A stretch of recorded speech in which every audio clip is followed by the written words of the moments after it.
Hi అండి, అందరికీ ముందుగా దసరా శుభాకాంక్షలు. అందరూ ఎలా ఉన్నారు? బాగున్నారా? మార్నింగ్ వీడియో కూడా పెట్టడం అవ్వలేదండి. దానికి కారణం ఏంటో చెప్తాను.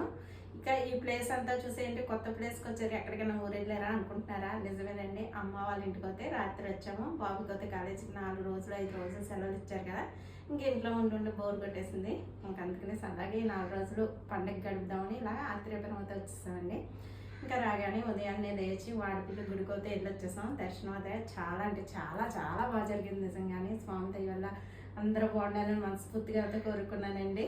ఇంకా మేము వచ్చేసరికి అమ్మ అయితే లంచ్ రెడీ చేసేసింది. ఈరోజు లంచ్ ఏం చేస్తుందో చూపించేస్తాను, వచ్చేయండి. ఇంకా వేడివేడిగా రైస్ అయితే పెట్టేసింది. ముద్దపప్పు,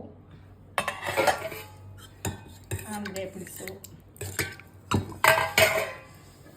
ఇంకా గడ్డ పెరుగు, ఇంకా ఆవకాయ ఉండాలి కదా పప్పులోకి, ఆవకాయ. దీంట్లో అయితే నెయ్యి ఉందనుకుంటాను. ఇదేమో చిన్న ముక్కలు మాగాయ పచ్చడి, ఇదైతే టమాటా పచ్చడి, ఇంకా దీంట్లో అయితే కారపొడి కూడా ఉందండి.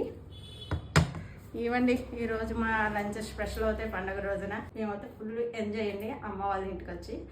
ఓకేనండి, అందరికీ బాయ్.